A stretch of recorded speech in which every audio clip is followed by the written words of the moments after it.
बड़ी चिंताएं हैं बहुत चिंताएं हैं। जैसे आप गृहस्थ में हैं, बड़ी धन की आवश्यकता है, बच्चों को पढ़ाना है, उनके ब्याह बर करने हैं, उनके वास की व्यवस्था, उनके जैसे अपने पूर्वज अपने लिए संपत्ति छोड़ गए, कुछ उनके लिए संपत्ति भी छोड़नी। अब ऐसी कोई व्यवस्था नहीं तो वो गृहस्थ जलता रहता है। भगवान का भजन करना है, भगवान को प्राप्त करना है, ये तो कहीं है ही नहीं दिमाग में। बस दिमाग में इतनी बात रहती है, ये जो हमारा परिवार है, हमारा जो कर्तव्य है, इसका वो महान कर्तव्य से वंचित हो जाता है। तो कह रहे हैं जो लोक धर्म की बहुत चिंताओं में फंसा हुआ है, अब अचानक उसे सत्संग मिला और यह पता चला कि जीवन का परम कर्तव्य तो भगवत प्राप्ति है, भजन है। अब हमने चिंताओं में अपने जीवन को व्यतीत कर दिया, अब क्या होगा?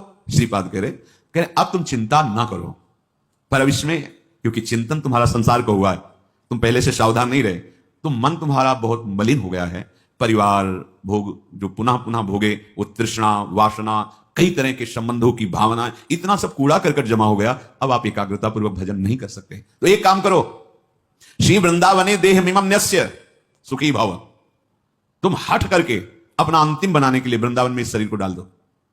न्यस्य मन त्याग दो, छोड़ दिया, सहारे से वृंदावन के भरोसे छोड़ दो। देखो एक बात आपको समझनी होगी अंदर से, उसमें क्यों में मत लगाना। भगवान का भरोसा अगर हृदय में है तो सुखी भाव, ये शब्द याद कर लो, सुखी भाव। प्रभु का भरोसा नहीं है तो फिर कुछ भी व्यवस्था आप कर लो अपनी, आप अशांत रहोगे, चिंतित रहोगे। भरोसा बहुत बड़ा महामहिम शब्द है और वो प्रभु के लिए केवल। हम भरोसा भोगों का, धन का, पद प्रतिष्ठा का, मित्रों का, व्यवस्था का देख लो, अंदर से देख लो। अगर भरोसा प्रभु का है, देखो वो आप जानो आपका हृदय है, आप जैसे प्रभु के प्रति भाव करेंगे वैसे ही आपका दर्शन और व्यवस्था होगी। ध्यान रखना, ये यथामाम प्रपद्यन्ते तास तथैव, केवल प्रभु कदम कदम पे देखा, कदम कदम पे। गुरु आश्रम से चले, संन्यास में सबसे ज्यादा ये कंचन, कामनी, कीर्ति आदि की त्याग की प्रारंभ से ही शिक्षा दी जाती है। अर्थ स्पर्श नहीं करना, रखना नहीं।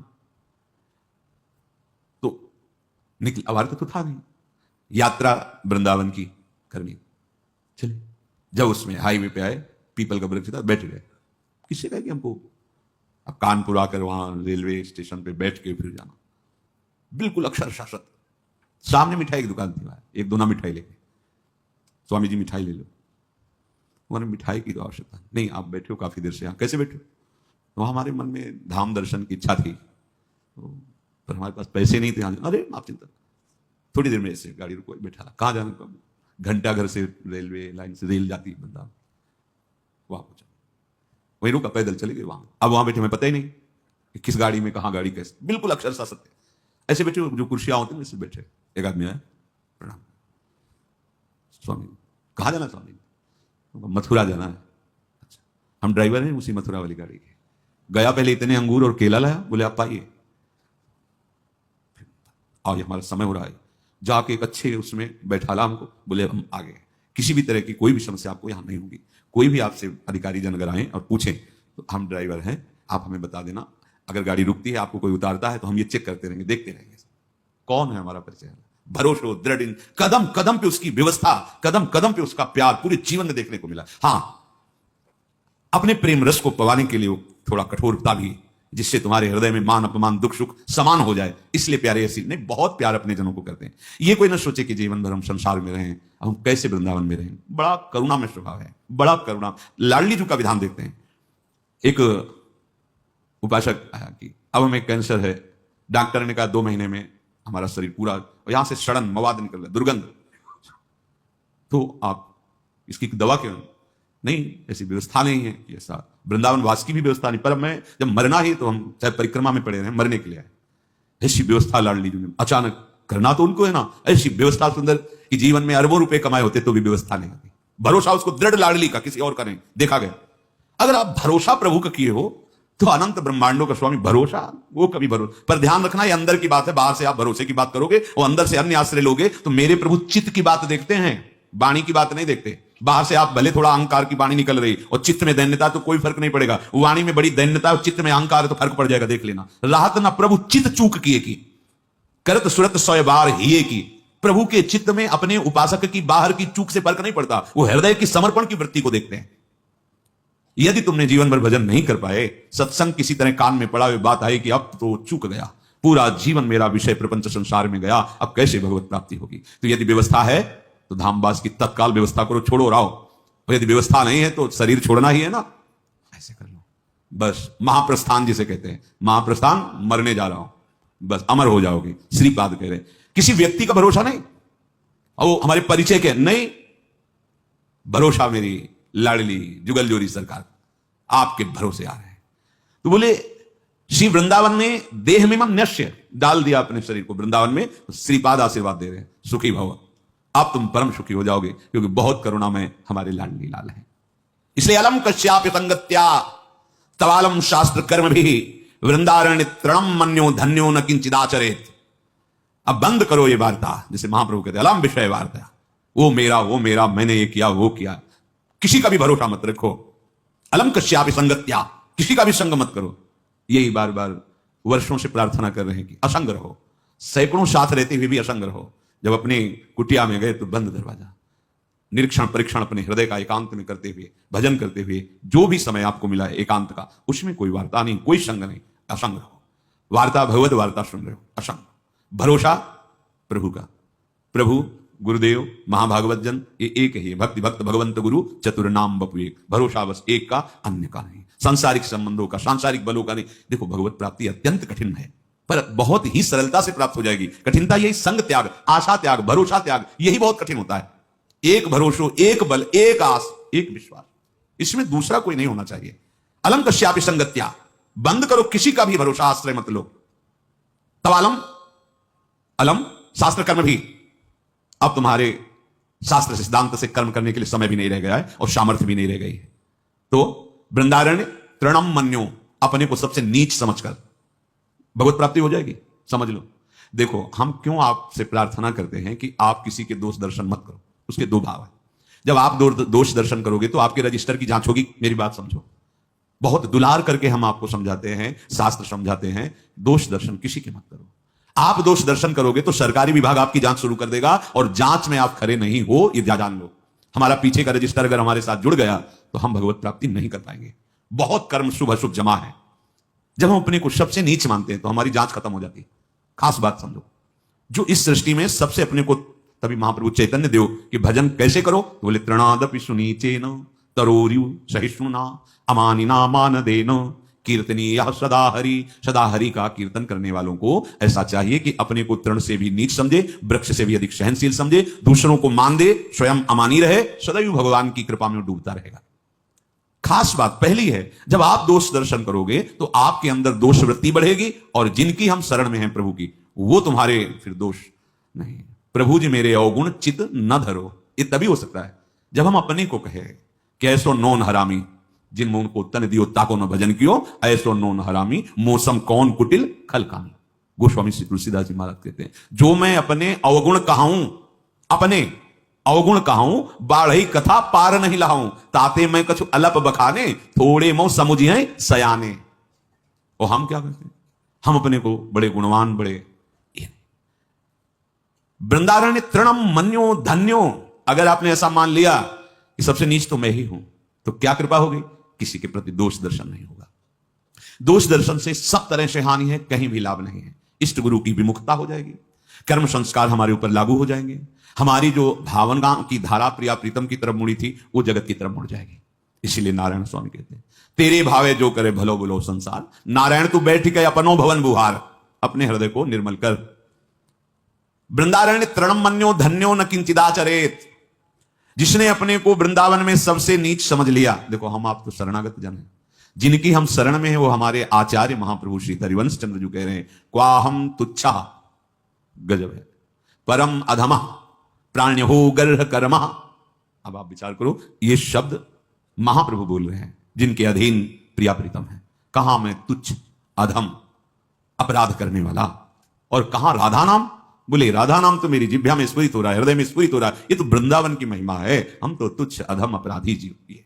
आचार्य बोल रहे हैं, अपने लोग क्या उन्हीं की कृपा कोर से चल पा रहे हैं, जैसे भी लड़खड़ा के हम अपने को महात्मा माने, साधु माने, भजनानंदी माने, दूसरों का कल्याण करने वाला माने, और जो अवतरित हुए महाप्रेम रस देने के लिए वो कह रहे क्वाहम तुच्छ परम अधमा क्वाहम मूढ़मति।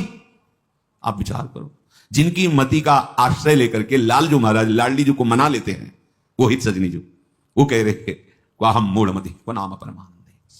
बिल्कुल भाई सावधान। अलम कश्यापि संगत्या, तो अलम शास्त्र कर्म भी। अब समय नहीं रह गया कि तुम शास्त्र स्वाध्याय करो, निर्णय करो कौन सा मार्ग कौन सा सिद्धांत। ऐसी पवित्र बुद्धि नहीं है, आहार नहीं है ऐसा आपका विचार कि बहुत जल्दी आप निर्णय करके परमार्थ में स्थित। बोले तुम्हारा परम कल्याण हो जाएगा, वृंदावन धाम में आ जाओ और अपने को तृण से नीच समझो तो धन्यो।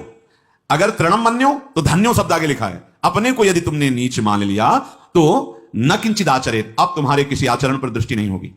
ये खास बात समझो।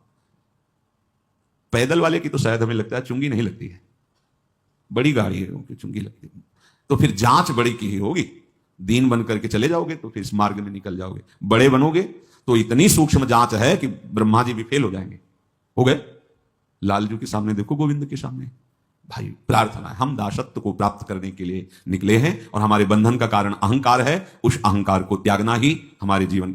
पूज्यपाद श्री रीवा बाबा जी महाराज कह रहे तुम्हें साधना में सफलता मिल रही है, इसका लक्षण है कि तुम्हारा देहाभिमान घटता जा रहा है, दैन्य होते जा रहे हो। तो संपूर्ण जगत का कल्याण करने की सामर्थ्य वृंदावन की एक लता के एक पत्ते में है। इसीलिए परम ज्ञानी महात्मा उद्धव जी ने आशा की कि मुझे वृंदावन की कोई घास बना दी जाए, तृण लता औषधि गुल्म कुछ भी। ऐसी महिमा जिस वृंदावन धाम की है तो कह रहे हैं संत विधर्मा सतसः सद्धर्मा यान्तु सर्वे स्तम यदि वृंदावनम अंगी कुरुते मम का तदा चिंता। हे भाई, तुमने सैकड़ों अधर्म किए हैं या सैकड़ों धर्म किए हैं, या आज भी अधर्मी हो या धर्मात्मा हो, वृंदावन को कोई फर्क नहीं पड़ता। जैसे पारसमणि को कोई फर्क नहीं पड़ता कि ये पूजा का लोहा है या गला काटने वाला लोहा है, बस उसके स्पर्श की जरूरत है, वो दोनों को समान अपना प्रभाव दिखाएगा, दोनों को सोना बना देगा। पारसमणि उसमें गुण प्रधानता या अवगुण नीचता देखकर अपने प्रभाव में कमी नहीं होने देती, वो समान दोनों को स्वर्ण बनाते। ऐसे ही श्रीधाम वृंदावन, चाहे संत विधर्मा शतशाह, सैकड़ों अपराध पाप अधर्म करने वाला हो, या सद्धर्मा यान्तु सर्वेस्तम, सब प्रकार से धर्म का पालन करने वाला हो, वृंदावन समान रूप से दोनों पर कृपा करता है। जैसे पारसमणि समान रूप से दोनों को सोना बना देती है। तो यदि वृंदावनम अंगी कुरुते, यदि वृंदावनम अंगी, मुझे अंगीकार कर लिया, वृंदावन ने मुझे स्वीकार कर लिया। कैसे समझेंगे आप कि आपको वृंदावन ने स्वीकार किया? आप बाहर रहते हैं पर आपका चिंतन वृंदावन के प्रति ही रहता है। कभी आपको समय मिला तो भागे वृंदावन। जैसे विदेश में रहता हुआ आदमी जब छुट्टी पाया तो अपने घर की याद, घर के जनों की याद, और भागता है अपने घर की तरफ उत्साहित होकर। ऐसे प्रिया प्रीतम रसिक जन, वृंदावन की शोभा, वृंदावन की यमुना जी, वृंदावन, बार बार उनका चिंतन, और जहां समय मिला, जितने घंटों का, जितने दिनों का, भाग के वृंदावन आ गए। भाव यह है कि हमारा घर तो जो नित्य घर है, सच्चिदानंद घर है, वो तो वृंदावन है। हम बाहर प्रारब्धवशात लौकिक धर्मों का पालन करने के लिए, अर्थ आदि के लिए, व्यवहार की सत्ता है नहीं, पर कर्तव्य पालन के लिए हम हैं। हमारा जीवन तो वृंदावन के लिए, ऐसा जिसका निश्चय हो गया। दूसरा, या सर्वस्व त्याग कर अखिल लोगों की जो हमने बातें सुनी है, सुख दुख की, सब लोक लोकांतर के भोग ऐश्वर्य वैभव सबसे मन हटाकर एकमात्र वृंदावन में आजीवन वास करने का। बोले फिर मुझे अब कोई चिंता नहीं। श्रीपाद करे यदि वृंदावन मंगी कुरते मम कदा तदा चिंता। फिर अब क्या चिंता रह गई जब वृंदावन ने मुझे स्वीकार कर लिया। जो बड़े बड़े तीर्थों के अवगाहन से पाप नष्ट होता है, पाप नष्ट करने का बिना पैसा लगाए, बिना कोई प्रयास किए तुम्हें उपाय बता रहे हैं, दिव्य उपाय। निश्चित तुम्हारे सारे अपराध पाप नष्ट हो जाएंगे। श्री ध्रुवदास जी महाराज कह रहे हैं वृंदावन को चिंतवन यह दीप उर्बार, कोटि जन्म के अघ तमही काटि करें उजियार। करोड़ जन्मों के पापों का नाश करके हृदय में प्रेम प्रकाशित कर देगा। क्या आपका वृंदावन वास नहीं हो रहा है? ठीक है, आप बाहर समय नहीं है कि आप महीने में कई बार वृंदावन, कोई बात नहीं, जब आपको समय मिले, पर रोज आप वृंदावन आइए। कैसे? एक बार वृंदावन को अपने कैमरे में भरिए, बिल्कुल चिंतन करके कि मुझे ये यहां से ले जाना है, भर के, बाहरी नहीं, अंदर से। अब प्रणाम किया राधा केली कुंज के सामने से, और एकाग्र एकदम भरता चला जाएगा। आप देख लेना, एकाग्र परिक्रमा मार्ग का हर मोड़, हर दर्शन करते हुए, यमुना जी, केशी घाट, उधर पूरा चामुंडा होते हुए, ऐसे। चलो सत्संग सुनते हैं। अंदर आए, थोड़ी देर बैठे, रूप देखा, समागम संतों का, भाव किया। अब बिहारी जी चल रहे हैं, अब राधा वल्लभ, अब निधिवन, सेवा कुंज, और इसके बाद फिर प्रणाम करके राधा राधा अपने कार्य में लग गए। हो गई रोज वृंदावन का दर्शन, वृंदावन की परिक्रमा, वृंदावन का शांति करोड़ों जन्मों के पाप नष्ट कर देगा। ध्रुवदास जी कह रहे हैं ये धाम है, कोटि जन्म के अघतमहि काट करे उजियार। क्या वृंदावन को चिंतवन, प्रगट वृंदावन। कभी मौज आई, समय है, चले गिरिराज जी पहुंचे, परिक्रमा शुरू की, गिरिराज जी की तलहटी के दर्शन कर रहे हैं, गिरिराज जी की शोभा का दर्शन कर रहे हैं, पूरे जो कुंड देख रहे हैं उनको अपने नेत्रों में भर लिया, राधा कुंड, श्याम कुंड, उद्धव कुंड, अप्सरा कुंड, ये ऐसे दर्शन किए, पूरा भर गया। 10 मिनट में गिरिराज जी की परिक्रमा। मन से चलना है ना, बड़ा वेग से हो गया। आप ये ना समझे कि ये तो ऐसे ही नहीं, ये चिंतवन करोड़ जन्मों के पापों का नाश कर देगा। कहीं आपको कोई दान पुण्य की बात नहीं है, कहीं कुछ लेना देना, किसी के सहयोग की बात नहीं, बैठ गए चिंतन में। ये होगा बैठ के एकदम एकाग्रता से, क्योंकि मानसिक परिक्रमा हो रही, मानसिक धाम का आराधन हो रहा है। 10 मिनट में हो जाएगा। और आराम से करो तो तुम्हारे पास समय की बात है, कम समय में 10 मिनट में पूरा आपका वो कार्य हो जाएगा। जब आपका शरीर छूटेगा तो आपको वृंदावन ही मिलेगा, विश्वास कीजिए।